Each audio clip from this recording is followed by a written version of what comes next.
Everybody, this is Mojo Gameplay here, and today I'm like do a new project I was working on YouTube called Game Design, where I talk about good or bad game design. Today, I like to talk about Pokemon.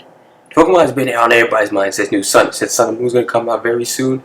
Pokemon Go is going to take the entire world by storm, and pretty much even people who don't even play Pokemon or even play games on their channel have been talking about Pokemon. So, now, what I like to talk about is not something that everybody else has been talking about, like Sun and Moon or Pokemon Go, or the ethics of Pokemon. I would like to talk about something that I specifically see in Pokemon games that no one really talks about, but is important, or at least important to me, is how the Pokemon games treat their legendary Pokemon. Now, it doesn't look like importance now, but it's important because pretty much every Pokemon game now has like a legendary Pokemon, or for every main series Pokemon game has something to do with that specific legendary Pokemon, or specific bunches of legendary Pokemon.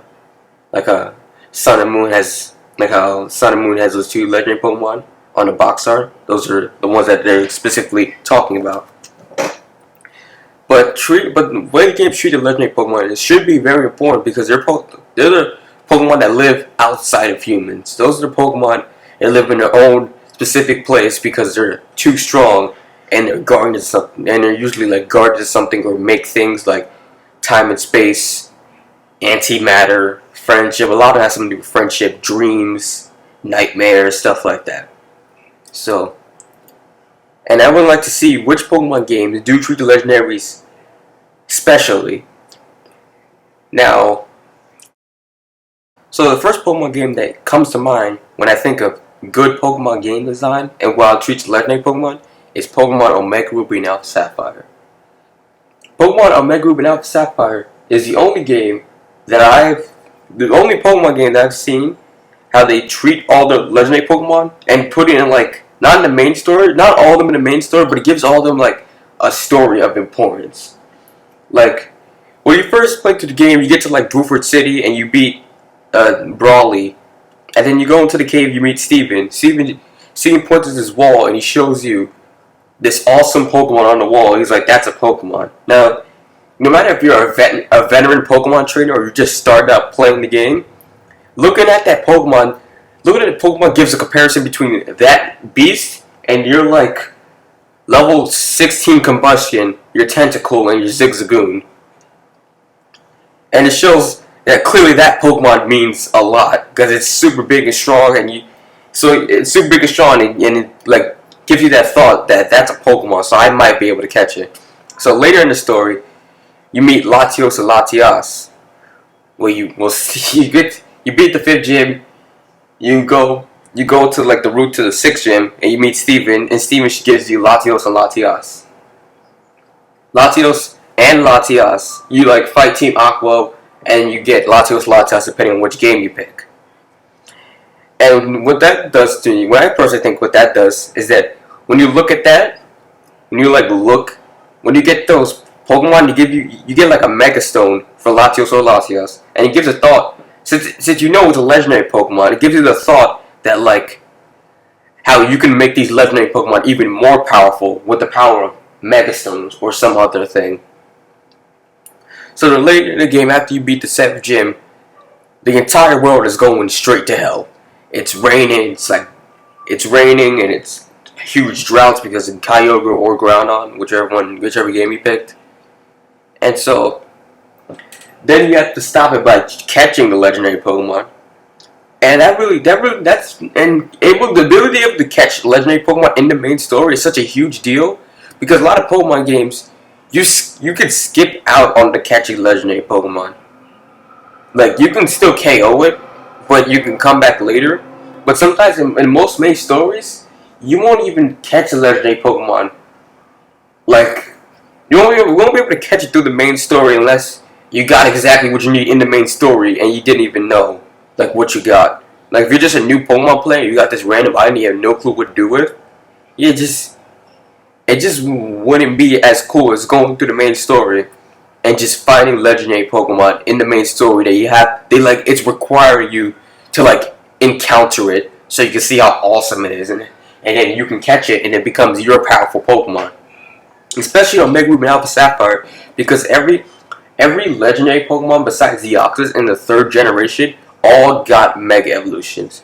Well, Groudon and Kyogre got Origin Forms. Rayquaza, Latios, and Latios, whichever one they are, got Mega Evolutions. Deoxys is the only one that did not get Mega Evolution, but you didn't need it because he got Speed Form and Attack Form. So continuing on with the Mega Evolution after Sapphire, at the end of the game, after you beat the champion, there's something called the Delta episode, which I won't go too deep into, but basically, it's the episode where you get Rayquaza and Deoxys. Now, something else like what Omega Ruby Alpha Sapphire does is they equally talk about the legendary Pokemon and show to you at the same time. Like, if I can think of one game that only talks about legendary Pokemon but doesn't really show you how cool it is, it's probably Heart Gold and Soul Silver. Now, I'm not saying that a Pokemon game is bad if they don't treat your legendary Pokemon right, but it would help. So in Heart Gold, Soul Silver, when what's that city called? Whatever that city's called, the 4th gen basically, and they talk about Ho-Oh and Lugia, they will just talk about it, and they'll talk about it, how awesome it is and stuff. But if you're like a new player, now I'm specifically talking about if you're like a new player. If you're a new player, then they'll talk about little terms, and then you get the item in the story on what to do. But then you won't realize what to do with the item because you don't realize what to do with the item because it's just like the only way to get freaking Ho-Oh or Lugia, depending on which game, you had to catch all the legendary beasts, Raikou, Suicune, and Entei. That's how I'm remembering it. And then you have to go up to the top, use the Rainbow Wing, and then you get Ho-Oh. But that's kind of stupid and monotonous because it's very easy. Like, you can encounter them, and you can catch them and get all that work done, but it's also extremely easy to just walk away and not even get to see legendary Pokemon because you don't know what to do if you're a new player, in fact.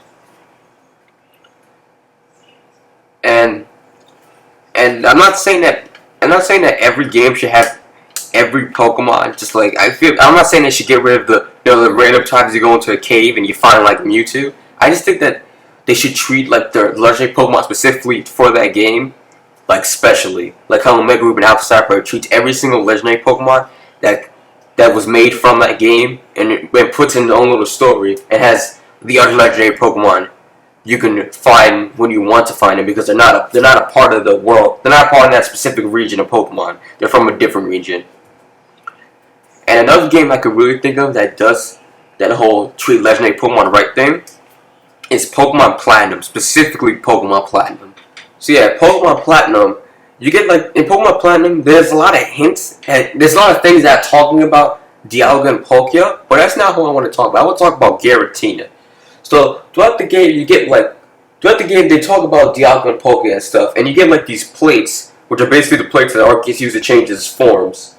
So with these plates, every time you get one, and specifically Diamond, Pearl, and Platinum, they always have something inscribed onto them. Usually talk about 3 lake spirits, Dialga and Palkia, but sometimes they are hinting at a third Pokemon. They're hinting at a third Pokemon. They'll say sometimes some of the NPCs or some of the plates will say something like how there's always space and time and matter. There has to be the opposite of matter.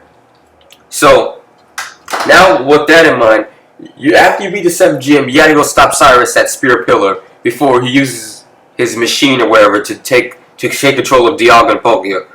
And you're just slightly too late to stop him. And while he's taking control of Dialga and Palkia, you're just standing there. You're standing there completely helpless, just waiting for something to happen. And then while in the middle of this happening, you hear this scream. After he summons Dialga and Palkia, you hear like this scream. You hear like this ear-piercing scream. And then both you and Cyrus are like, what was that? And then like out of the shadows, you just see this dark Pokemon. And then it makes this loud noise that sends Cyrus to the negative zone. whatever it's called. So you, like Spirit and Cynthia, go there and you defeat Cyrus for like what, the 5th or 4th time.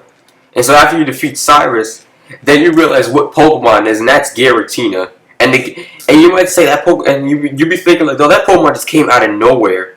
But you realize that that's probably the 3rd Pokemon they were hinting to this entire time. So they give Giratina like this awesome showcase where they give Giratina this awesome showcase where that he's been hinted at the entire time, like a special surprise.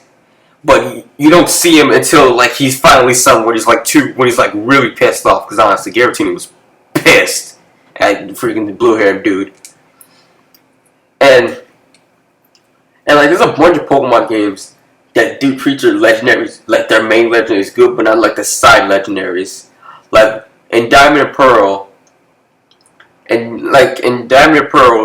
you can catch both Pokemon like at like the after you defeat Cyrus and stuff like that. But you can also go back and get like Giratina and other Pokemon and stuff. That's why I think that legendary Pokemon behind mystery gifts, like you need a mystery gift item, is kind of dumb and stupid. Like I get it if it was like in Heart Gold Soul Silver, you get the mystery gift for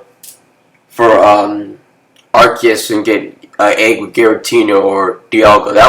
That I understand that. But in Diamond Pearl Platinum, we get the mystery gift to go up and get Arceus. That doesn't make sense to me. Because one, why is Arceus the god of Pokemon is behind an online GIF? That's funny to me. It also doesn't make sense. But like there was like another one with Darkrai where you had to like get this. You had to get like this event thing, which to me makes no sense because they should be already unlocked to you because they're legendary Pokemon that was created from this game, and all of them. It's funny because all of them have stories, but the only way to get them is not from following the story and doing the hero thing. It's by going behind an event, by downloading an event. It's a free event, but it still doesn't make sense. It doesn't make sense because now if you want to get Arceus, you don't get the event. And doesn't make Arceus it makes Arceus seem less important, even though he's the god of all Pokemon. He's just locked behind an event, which is dumb and stupid and retarded. So hopefully, maybe from this video, you, me, and the viewers learned a lot about legendary Pokemon. Now, next video is the topic I think I'm going to talk about. It's going to be a long video, probably multiple videos on the same topic. But it's been pretty good, so I'll leave you on that note. I will see you guys next episode. I don't know if I do a Smash Comedy, if I do random videos, if I do this again. I don't know, man. Kinda tired. I'll see you guys next video.